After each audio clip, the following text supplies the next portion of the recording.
And I mean, I'm a practitioner, I'm a consultant, as you heard, and I have been for a lot of years. So I'm not a scientist. I have an interest in how science informs what we do.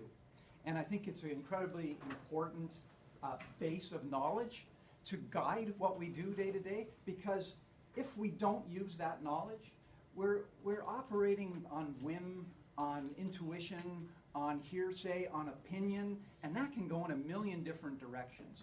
And if our goal is really to design impactful learning that makes a difference for the organizations we work in, it's important for us. It's important for us as an industry to at least be aware, monitor, and use principles that are derived from the science. We don't have to be, so interested in the absolute conclusions that come out of the science. In fact, there really is none. It changes all the time. Science is always shifting and changing. But any design work that you folks do right now, whether you know it or not, is influenced by science at some point in history, right? Especially in e-learning and self-instructional learning design. If you're still designing e-learning programs that have locked down navigation, really short little bits of information, lots of testing, lots of clicking forward, you're more or less designing within the behaviorist principles that came out of B.F. Skinner's labs in the 50s and 60s, right?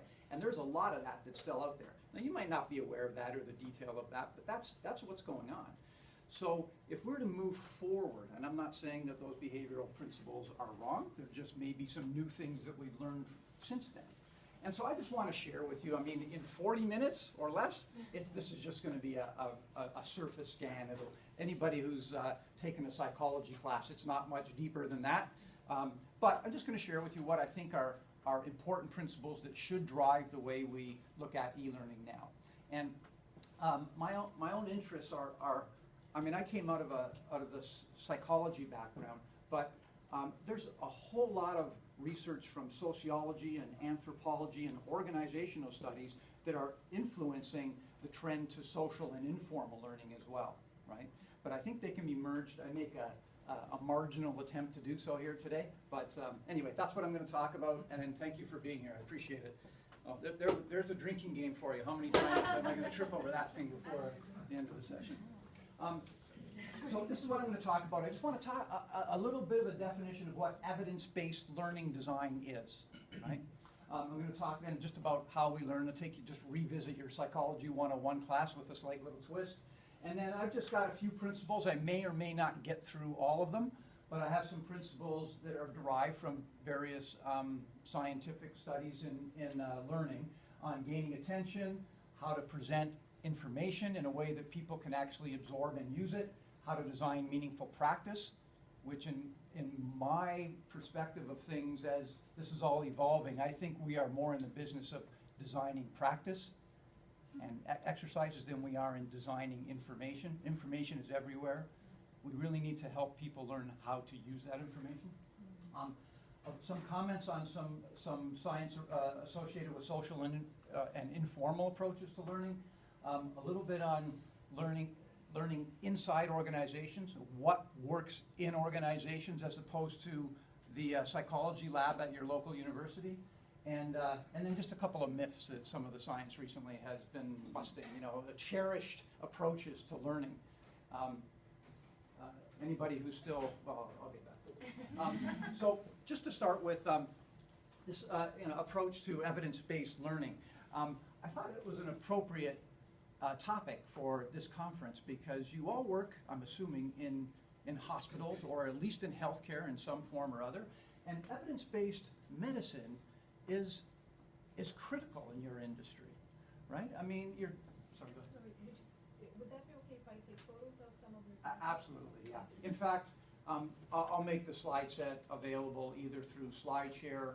I'm not sure if anybody at the conference is distributing the slide, but you can have the slide deck. So, to be honest, don't worry about taking photographs. I think it will be posted on the website for whoever's sharing. Great. And if it's not on the website, I have a SlideShare site. I'll put it on SlideShare, and you can download it from there. Or if you want, just drop a card with me, and I'll email it to you. Okay. So evidence-based medicine is is critical in this industry. We've been doing a little bit of work recently in pharma, and it's critical in pharma as well. And our clients are asking us, the work that you do, what is the clinical, what is the scientific evidence that supports the type of e-learning that you're developing? We're doing some digital learning strategy work with a pharma company, and part of our work with them is around what's the evidence to support this transition to digital learning, right?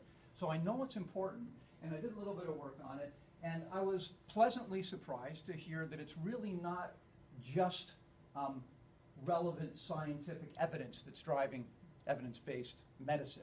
It also includes, of course, clinical judgment, which is critical. All that tacit knowledge that experts carry around in their minds is essential to merge with what's coming out of the labs and clinical evidence. And then the patients are part of that equation as well, right? So evidence-based medicine means pairing, and this comes from a study from Sackett. I'm not sure who that is, you might. Evidence-based medicine means pairing clinical judgment with the relevant scientific evidence and including your patient's preferences into making a decision for your patient. So to me, it's more informed decision-making, right? Rather than just always intuitive or opinion-based decision-making. So if I extend that to learning design, which is all the work that we do, I believe that it needs to be informed by pure and applied research coming out of the psychology labs and the sociology studies that are done and even organizational studies. But we all have experience that's critical. We learn from our experience. In fact, we're all little scientists every day, right? We're trying something, we're seeing how it works, we're making adjustments based on that. That is the scientific process. So if you take that seriously in the way you approach your job every day, you are a little mini scientist, and you're trying to feed in, you're trying to inform that work that you do through what you know about the pure and applied research. And of course, experience from learners is critical. You cannot, and if we've learned anything from design thinking and that whole approach to work design and product design, it's that learner experience is essential. And the more we know about learners and how e-learning and other forms of learning are working or not inside organizations is also critical. So those things all come together, and just labeling it evidence-based learning design, I'm not the first to label that. Anybody who follows Ruth Clark? Anybody? Richard Meier? Okay, so these are some names I'll mention today. Their raison d'etre for the work that they do is evidence-based learning design. I can share some of those references with you either during or after the session. So evidence-based learning design, a combination of research, expert judgment, and learner experience and organizational impact. So how do we learn? This is the core, essentially, of what comes out of the scientific labs. We've known a lot of this for years. This is essentially cognitive psychology 101, right? Taking you back, anybody who's taken an introductory psychology class has probably seen some variation of this. I've twisted it a little bit based on the work that Ruth Clark and Richard Meier have done and tried to put it in the context of an organization. So over on the right side, and this again comes from a number of different studies over years and years in cognitive and behavioral science. In any case, we've got a number of different ways that in our business, we are trying to communicate information that will transform into skills and knowledge through a learning program of some sort, in this case, an e-learning program. However, especially with the movement to social and informal learning, individuals are learning as much from their work environment as they are any learning programs that we're presenting to them. We know that now. In fact, the ratio, if you believe in the 70-20-10 or 80-20, is the vast majority of what we learn comes from our experience on the job.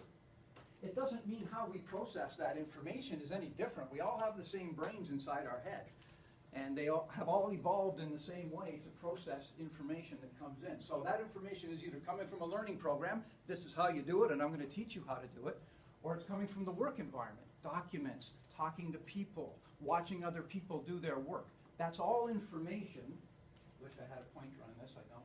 That's all information that is competing, in a way, in this noisy world that we work within now, these noisy work environments where there's a million other things competing for our attention.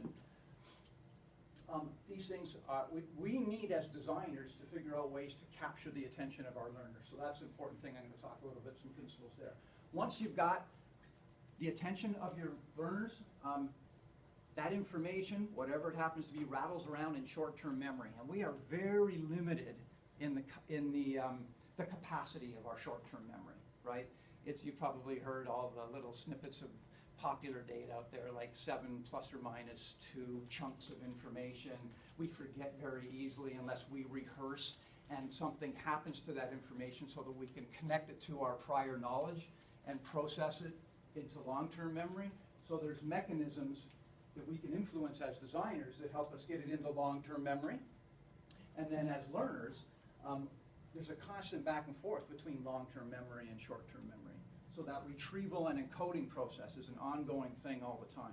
And that position in my little diagram means nothing. You know, your long-term memory isn't back here and your short-term memory up here. It's spread throughout the brain, actually, in terms of what we learned from neuroscience. Anyway, once information is in long-term memory and it gets connected and turned into mental models and there's structures and schema that make sense to us, then when there's a task, if it's just sitting there in long-term memory, that's just inert knowledge from a training point of view, from a business point of view. We expect, part of the business world is that people will do something with that information, make decisions, execute tasks, follow procedures, follow processes, right? That's critical for us. So there's a whole mechanism in our brains that is essentially metacognition. It's like thinking about thinking. It's planning, essentially, right? So you got this information. All right, now how do I assemble all of that into what I'm going to do now, right? So we do that using our metacognitive processes, and then we act. You know, and that action, that's behavior, essentially, right? So we do something, and that we do something in either the work world. We execute our task, or we do something in the context of a training program. We engage in a learning exercise, right, based on how we were supposed to do something that was driven by the information or the guidance from the learning program. That action itself produces an outcome, right? Whatever you tried worked, or it didn't work, or it worked a little bit, you know, and that's information. That's essentially feedback, right? And it goes right back into the system again, right? So it goes into short-term memory. You match that up with how the training program told you it was supposed to work, and it didn't quite work that way. Well, maybe I better go talk to somebody else to find out, well, I did what they suggested in the training program, but it didn't quite work. And this other person says, oh, ignore step 2. We always do it without step 2, right? Variation of that. But that's all information, and to me, that's the interaction between social learning and formalized training in the context of a learning program or any kind of formal document, whether it's a job aid or otherwise. So that to me is the cycle that's important from an organizational perspective. Competing for attention, figuring out ways to communicate information so that we can process it quickly and accurately and get it into long-term memory, metacognition to plan it, action, and then feedback. Feedback from the action. Is that brand new to anybody?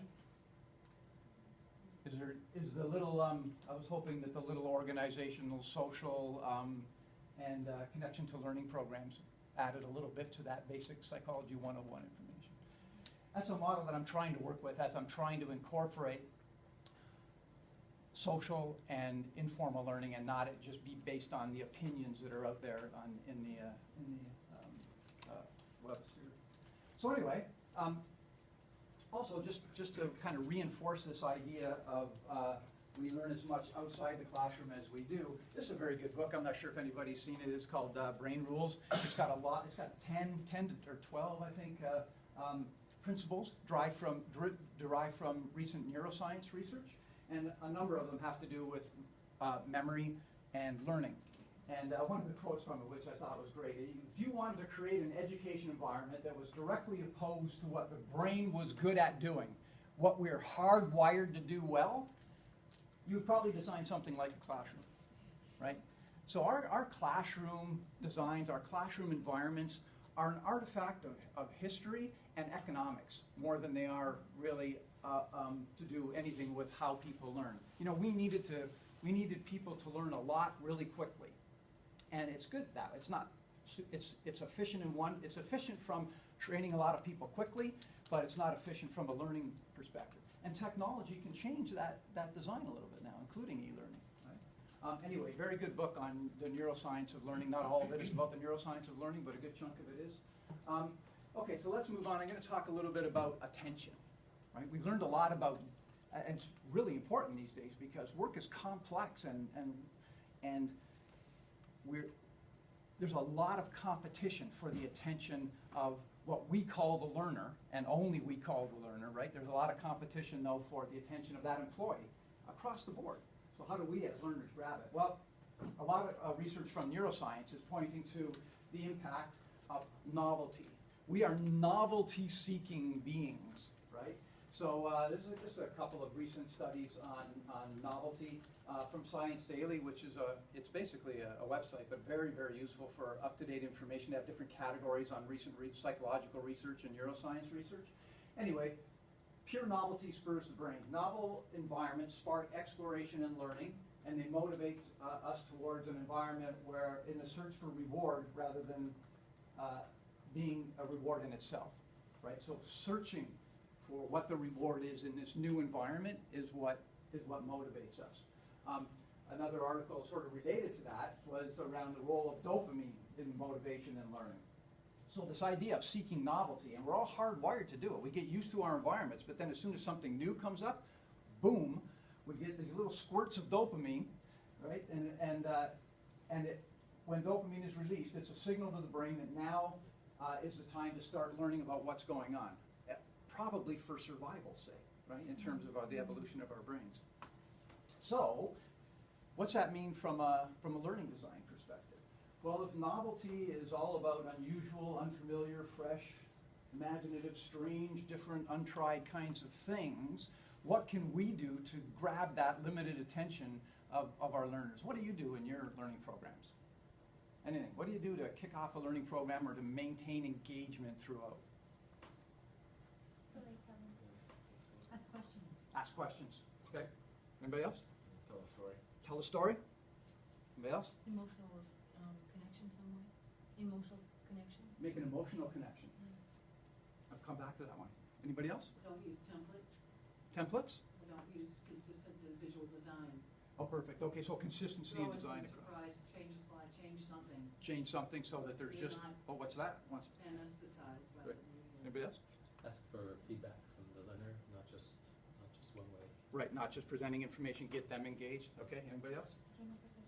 Get them up and moving and involved out of their seats.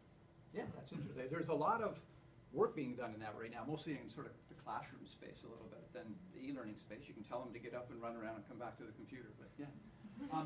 So here's a few, right? You've hit on a few of them already. I think it's always critical to show the big picture rather than just start with task 1, task 2, task 3. How does this all come together into the whole? So, because we're motivated by completing something. The novelty of completing something new is a motivator for us. So connect what you're doing to the big picture. Video is all the rage these days, but there's interesting, engaging video, and there's atrocious, boring video, right? So it's all about the creativity of the design and how you sort of shock someone out of their current situation. Challenge the perceptions, depending on what the nature of the learning is of the learner. Tell a story, as you mentioned. We're hardwired to hear stories. Present a work problem or a challenge. I think more and more of our design these days has to be based around tasks, problems, scenarios, immersing people in simulations. That is the new work of the instructional designer, especially driven by some of these scientific principles. Simulate work processes. Some completing novel tasks are rewarding. So make it clear what the tasks are and what the sort of the reward is at the end. And always use that element of surprise, like Jane just mentioned. Gaming is interesting.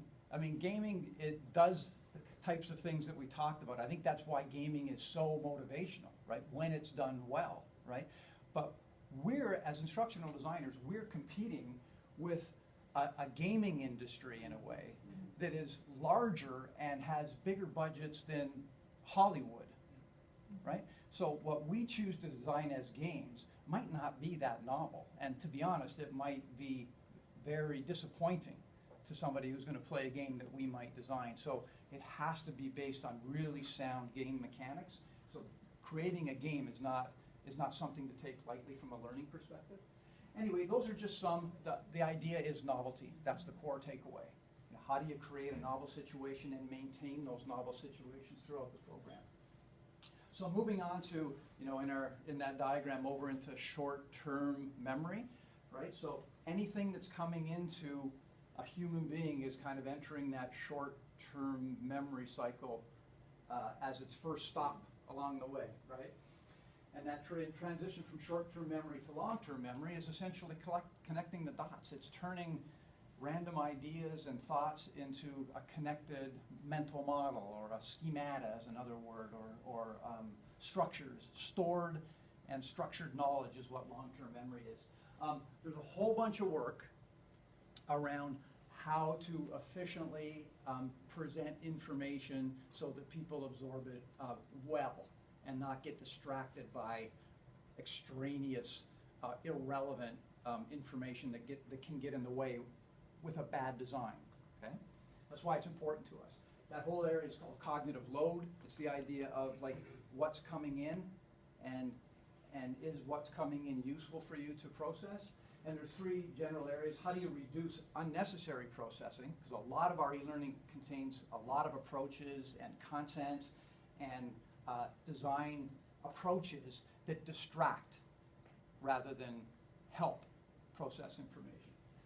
Also, how do we manage the difficulty of the learning task? I mean, some things are harder to learn than others. How do we find that sweet spot so that people are working on a difficult enough task so that it's not too easy that they're bored to death, and it's not too hard that they quit and they're in anxiety, right? And then how do we create situations where processing is meaningful so that it feels natural and flows, and it helps people move into content move into long-term memory. So these are the labels, the scientific labels for those three types of cognitive load. Extraneous cognitive load, that's where we have a lot of control. It's imposed by the manner in which information is presented to learning. Like extraneous cognitive load is the bad stuff. It's not good. Intrinsic cognitive load is imposed by the learning task. It's essentially the difficulty of what somebody is learning. And then germane cognitive load is the good stuff. It's what we do as designers to help people process information well to get it into long-term memory. So you want to minimize all the extraneous stuff that doesn't mean very much and is distracting and hurts learning. You want to manage the learning task so it's never too difficult or too easy.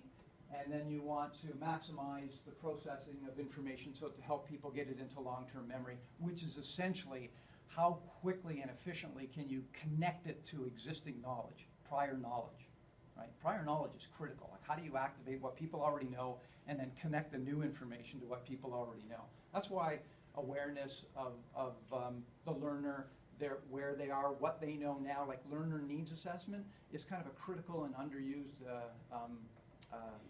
approach really to create quality learning of any type, e-learning or otherwise.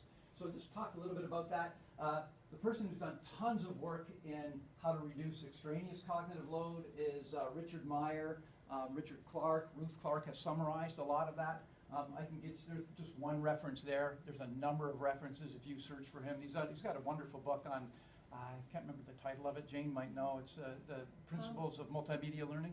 There's that, and yesterday in my session I recommended Clark and Meier's eLearning and the Science of Instruction. Perfect. As the one thing I have on a desert island. A lot of Meier stuff you can Google. It's not behind a lot of firewalls. It might lead you to something. But the book is multimedia learning, but a lot of his work is out there. Yeah. Yeah, he's Yeah. great. And the one that Jane just mentioned is Ruth Clark and Richard Meier, and that's e-learning and the Science of Instruction. Richard Meier himself with Richard Clark, I believe, has done multimedia learning, that scientific principle. That's a little deeper dive into the science of multimedia learning. And this is just an article that's out there. You can find it on the web. Anyway. Tom, what I said yesterday was that I have used Clark and Meier a lot to win arguments at work about why we're not narrating every word and why we're not having dancing cats and why it's been very helpful research for me. It's very helpful because like what Clark is so good at is distilling the science into principles Yes. that people like us can use day to day. So here's a few of those that Jane just mentioned. You can find them in the article. I won't go through each one of them. But some of these things I listed because I know, I know because we do it, I know some of you do it. We're following some old principles that have been proven through recent science are not effective and in fact are distracting, adding burden to somebody trying to learn something new. So some principles, and in brackets are the scientific, the fancy pants label for the principle. So segmenting is the first principle, chunking content and allowing learner control. We still have clients, and I'm sure you do, and possibly you do this yourself, is overly restrict learner control through the program. It's very frustrating for learners in the modern world with access to everything to have to work through gates of information. You know, we think we're controlling all that, but we don't give learners the credit that to do. And then as a result, it adds cognitive burden to what they're trying to learn. Remove non-essential content. That's kind of that minimalist approach to learning. That's a hard one for all of us because we all, especially if we're operating as a subject matter expert, we always think we need to add more. They need to know this, they need to know that. And even when you're dealing with subject matter experts, there's a lot of research around subject matter experts, experts of any type.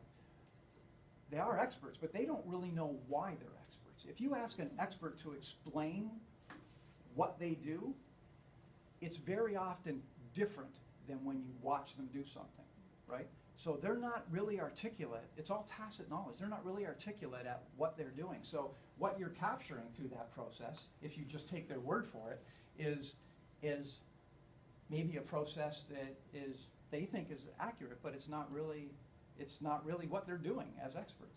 Anyway, that's the expertise side of it. Using job aids and external resources, we do that more and more. That same pharma company I mentioned, they have tons of clinical documents and research documents that they use in their training.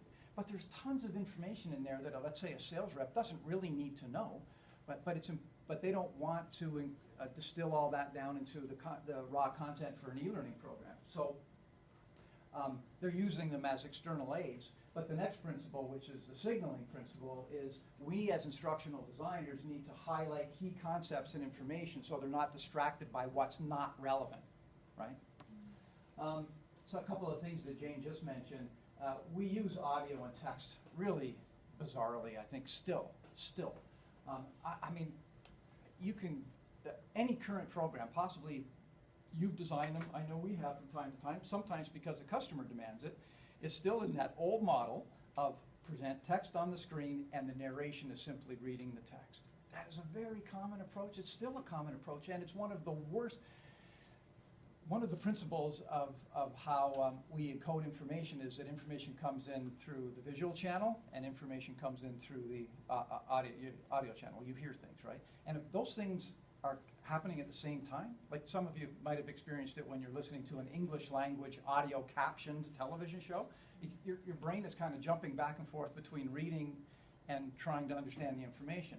Whereas that doesn't happen quite as much if it's a foreign language film because your brain's not processing that foreign language because you don't know it, right? Don't narrate on-screen text. That's a redundancy principle. Choose narration over text. A lot of people still stick with text, but narration is the preferred approach to learning. That's the modality principle. And his personalization principle is sometimes we write in very stiff formal language, and these all have significant differences in scientific studies, where if something is written, e-learning is written in a conversational style, it produces a significant different level of learning than if something is written in a formal, stiff, structured style. Right? So those are some ways, and there's tons more if you go to that article and other work from Richard Meier around how to reduce cognitive load, especially in relation to multimedia learning. In terms of intrinsic cognitive load, there's a lot of work around flow. I'm not sure if any of you are familiar with I will not remember the name of the researcher. He was out of the University of Chicago, LA, his Czechoslovakian name. Anybody know? Csikszentmihalyi. Awesome. Say it loud. Csikszentmihalyi. There you go. Yeah, lots of accents in there. Anyway, he's written a book called Flow. Do a research on flow and you'll find work by this researcher. In any case, there's an optimal zone. Any learning task that slips into the sort of the too difficult zone causes anxiety and quitting and frustration. Learning that's too easy causes boredom and lack of processing. So it's critical for us to find that spot in the middle where optimal learning takes place. These are based on learning tasks. And then even those learning tasks themselves, as somebody gets, skilled in that task, we need to up the ante, introduce a new learning exercise that poses some additional challenge, then up the ante again. So this idea of finding that optimal zone is critical, and it can only happen through knowing your learners inside out, empathy for your learners, those principles from design learning. And then finally, germane cognitive load is the good stuff, right? This is what we want to do as designers to cause the kind of processing that helps individuals get things into long-term memory. My favorite for this, and I don't think we do enough of it, comes from David Merrill's component display theory, which has been around for quite a while, and it's based on content analysis. There are different types of content that we typically don't pay attention to. And most of it breaks down into these 5 different types of information. Concepts, which are different than procedures, step-by-step tasks, which are different than processes, especially in a business context, which are different from principles, which are sort of guidelines for behavior, which are different from even behavior that you want to change, right? And there are different forms of or ways to present information that are matched to those types of content. So as instructional designers, if we have any credibility coming from a scientific perspective, we should be looking at our content and breaking it down into these different types and then matching presentation modes to what we know works for those, right? And there's a lot of very, very good principles that are out there. David Merrill's done a great job of trying to match information presentation to content types. It's basically a learning taxonomy. It's similar to Bloom's learning taxonomy, except it comes more from an organizational perspective than sort of a hierarchy of learning perspective. So that's just my comment on germane cognitive load, the good stuff cognitive load. Let's talk a little bit about practice, because to get something from short-term memory into long-term memory is all about practice, right? It's all about whether it's mental practice, cognitive practice for decision-making types of things, or whether it's a physical task. It's still all about practice. There's a whole body of research that was popularized by Malcolm Gladwell through the 10,000 hours of practice to become an expert. It's all based on the work of Anders Ericsson. There's a book out called the Cambridge Handbook of, there you go, drink number 2. The Cambridge Handbook of Expertise and Expert Performance. It's all about studying experts. And the conclusion out of all that is expertise, and there's varying levels of expertise in organizations, right? So it's not always 10,000 hours. Maybe it's 1,000 hours. Maybe it's 500 hours. But expertise is the result of years of effortful practice. So it's progressive practice. So you master one thing, you move on to the next, you up the bar continually moves up, and you practice and you get skilled at it. You move the bar moves up, and you continue to practice on authentic tasks. Authentic tasks is probably the critical component of this. Accompanied by relevant feedback. So feedback on, yes, you're doing that correctly, or no, you're not doing that correctly. Followed by self-reflection. Okay, I was doing that right, I wasn't doing that right. And then the learner's making a personal decision to make some refinements. Try it again, get that same feedback. So it's a cycle. That body of work, you got to be pretty geeky to dive into it and enjoy it on a Saturday afternoon, but I did that once. And it's a wonderful body of research that's compiled in expertise and expert performance. Not all of it's relevant to our day-to-day work, but a lot of it is. So just some thoughts about designing meaningful practice. What do you folks do? How do you design practice within an e-learning? And when I say practice, it's a euphemism for learning exercises, practice exercises, interaction, if you want to call it that. What is the nature of your practice? What's your process for thinking through that and designing a practice exercise?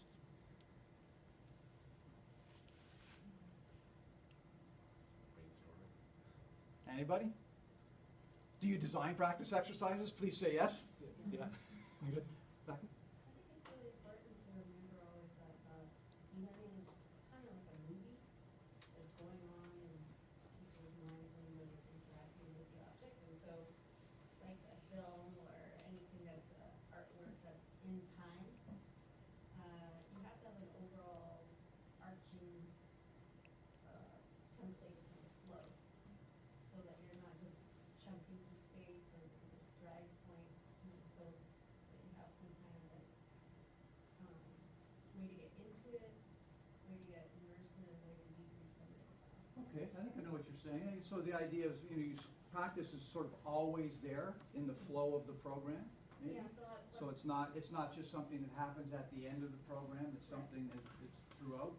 yeah, and I think when I first started using e-learning about 8 years ago, my boss was a very big micromanager, which was fine because I was just learning at that time.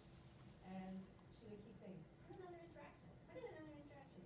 Right. And then 5 years into that, she left, and the first thing I did was like get rid of too many interactions. I was like, Perfect. Because It's- you can't- I love that example, just because you have more stuff going on doesn't mean Right. it's better. Some people, in the past, some of us have used that guideline of an interaction every 3 pages, right? Or an interaction every period of time, right? As if the volume of interaction somehow made the difference, or that particular placement.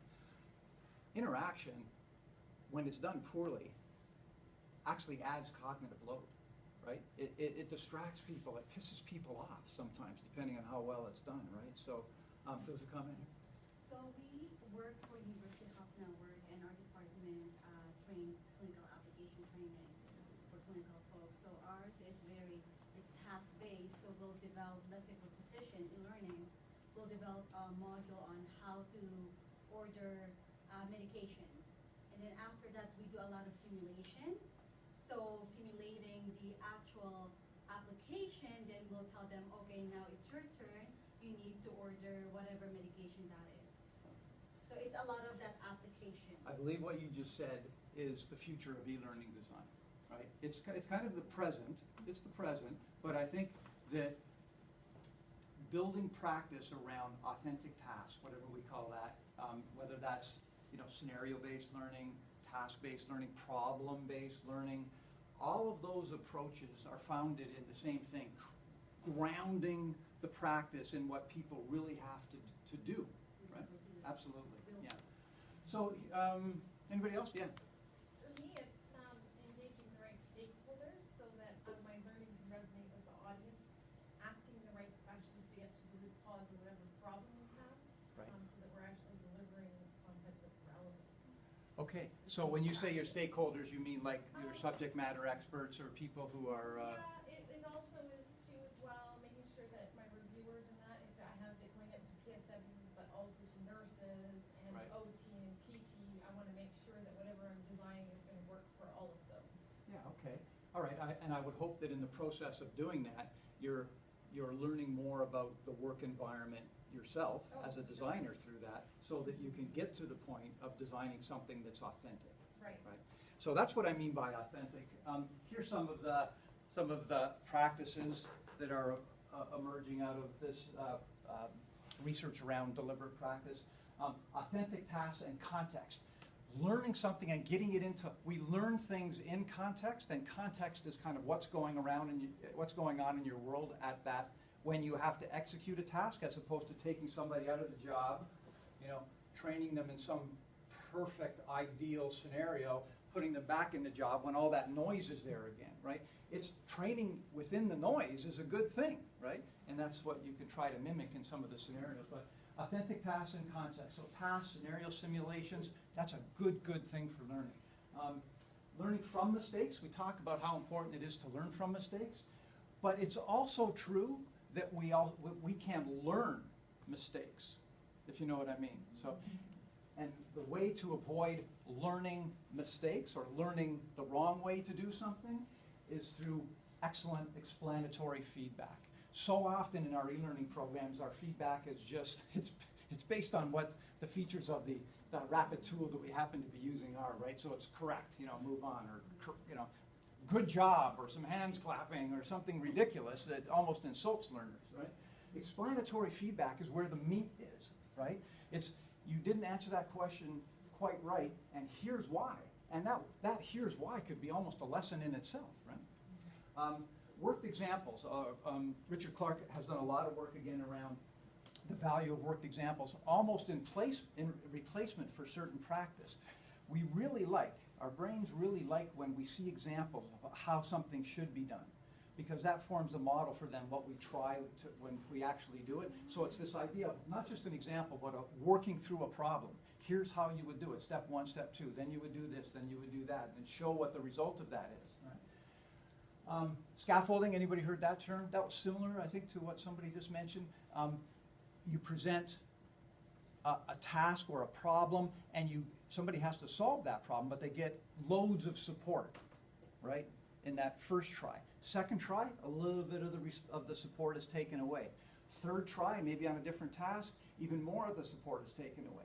Fourth try, you're on your own, right, and you get some feedback. That kind of progressive practice towards a goal is very, very important, and I think an entire e-learning program can be just built around that. Just quick question, for worked examples, could you actually use video demos of some sort? Honestly, I don't think the media makes as much difference Okay. as. But that will be one example, would you say? Absolutely, Okay. yeah. I mean, let's say if someone needs to learn to do a task on the job and they're just watching a video of it, in the early stages, that might be suitable, but if you're trying to think of practice as a progression, whatever the last stage is should be on the job, right? Or as close to the job as possible, maybe in a simulation, right? So the media should match in some way the context of what you want people to do. Maybe to somebody else's comment, distributed, we have used to think that all of the learning could take place up front, and then at the end of it, there would be some kind of elaborate practice. It's much less effective, that notion of mass practice, distributed practice. So small practice, scaffolded practice, all the way through the program, far, far more effective, with increasing difficulty levels. Yeah. Just to go back to your comment about feedback, I mean, and doing it in stages and, building on what they've learned, that, sometimes the e-learning says, sorry, wrong answer. Right. It doesn't say what you just said. Yeah. But, I mean, the concept is not practice makes perfect, but perfect practice makes perfect. So you have Right. to start with the perfect correction or whatever right from the beginning. Yeah, great comment. Perfect practice makes perfect, or let's say well-designed practice makes perfect. And of course, there is never a perfect, right? We aspire to perfection, and we should be moving towards that goal, but we shouldn't let and any of us that are perfectionists know this, right? that pursuit of perfection can create anxiety as well, so you really need to be careful with that. And then, as I mentioned earlier, I see a future myself where there's potentially, whether it's an e-learning program or others, where the last stages of practice are always on the job, right? And the organization has to be ready for that, because that means the feedback is then coming from coaches and managers and peers on the job, as opposed to through the formal program. It's that transition from formal to informal learning. And you see, all of these things are so critical in the design of learning that I can see, and content is so available, like I can see us starting to separate content from practice a little bit more, right? So content can be just the documents, the guides, the quick reference guides, all the literature that's out there, and the actual learning is in the practice, applying it, and we become application designers. We become learning practice designers. And we see that in the transition to micro-learning. The risk in all this move to micro-learning, and a lot of it, is that it's information-driven, right? We're abdicating practice for information. And that's not a healthy thing when it comes to learning, based on what we know from the science of how people learn, right? I'm running really short of time here now. So I'm going to touch on one last item, and we can have a little bit of discussion. There's a few other things in here that are in the slide deck, and you can check them out later. Because I wanted to talk a little bit about social and informal learning. A lot of this the research from cognitive science and even neuroscience is all about the person, the individual, what's going on in our heads and in our brains. But there's also a sociology of learning, right? And I think what's emerging from some of that is driving this notion of social learning. We learn outside the context of a classroom program or an e-learning program. We know that, right? But how does that happen? This was a seminal study. The language in it is a little bit heavy, but to me, it sort of broke through why social learning and communities of practice and what we can do as learning designers to guide that was helpful. It's an article by John C.V. Brown and Paul Duguid. They also wrote a book later called The Social Life of Information, a wonderful book. This is when they were both at the Xerox Palo Alto Institute for Research on Learning. Okay? They did a study. It was more like an anthropological study. So the research methods were different. It was qualitative data instead of quantitative data. They did a study on Xerox technicians. And through a lot of discussion, observation, talking to them, watching with them, going on calls with them, they learned that there was a difference between the quality of the customer service and results of those that took formal training versus those that learned as much from each other as anything else, right? And so their comments were reliance on formal descriptions of work with explicit training, right? That's what we do, right? We basically capture what is sort of that one best way, or what the agreed upon best way to do something is, and that's what's in our programs, right? But when organizations do that, it sets organizations at a disadvantage. It blinds management to the practices and the communities that actually make things happen. All those workarounds that we do that, right? We know, well, I'm not going to follow this stage in the process because that never works. We do it, it's almost like a little water cooler conversation, right? Well, don't do that. You know, we've been doing this for 25 years now. We never do that, even though you learn that in the training program, right? That's the stuff that they're talking about. And this study was just very powerful in describing that. It leads to an isolation of learners who will then be unable to acquire the implicit practices required for work. What they mean by that is tacit knowledge, right? So this idea of, you know, what lives in books, in heads, in training programs, in e-learning programs, is the explicit. It's what we know maybe at this point in time about the best way to do something. It's very important. I mean, that's what organizations are based on, right? How to best accomplish a task, and then we capture that and put it in our training programs. But it's not necessarily the best way at any given time, and the people doing the work know the best way. And that's why social learning, 5 drinks now, you're all drunk by this time. That's why social learning is so important, and how we can facilitate it through technology, communities of practice, facilitating inside communities of practice, knowledge generation from people who do the work, knowledge curation. That's where all these concepts are coming from, right? How we as instructional designers can take knowledge from people who do the work and then, in some ways, formalize it, feed it back into the community, and let the new stuff bubble up from the bottom again and cycle it back into the community. That's really, really important work for us in the future, I think. And I'm almost done now. I'm going to stop there because I wanted to include that because it's a different type of research, right? The psychology research is based on pure science. The neuroscience research is based on slicing up brains and seeing what's going on in brain scans and seeing what's happening there. This is more from a social perspective. And I think all of those, that research needs to come together. In fact, one more bit. I'm going to move forward here. There's a very good study that's available all over the internet. You can just do a search on the science of training and development in organizations, what matters in practice. It's a meta-study of a bunch of different studies to see if they can find what the significant differences are in terms of different approaches to training. I'm not going to go into detail here, but I just encourage you to go take a look at that, because everything we've talked about so far, right, is all based on the science of how humans learn that comes out of the psychology labs of universities, right? This is just because we can teach somebody something and they know it inside out, like it's effective learning, doesn't mean it works in an organization, right? You could be teaching skills that don't matter, right? So this work is also very important, and it talks to all of the importance of needs assessment, things that are sort of falling by the wayside lately with discussions more on media and technology. Needs assessment, learner assessments to understand what their prior knowledge is. Organizational analysis to understand what the real needs are within the organization, what's coming down the pipe, what's important now, what's important in the future, what you need to do before training, during training, and after training, whether it's e-learning or other modes. And he's distilled these down into a number of principles. You'll recognize a lot of them.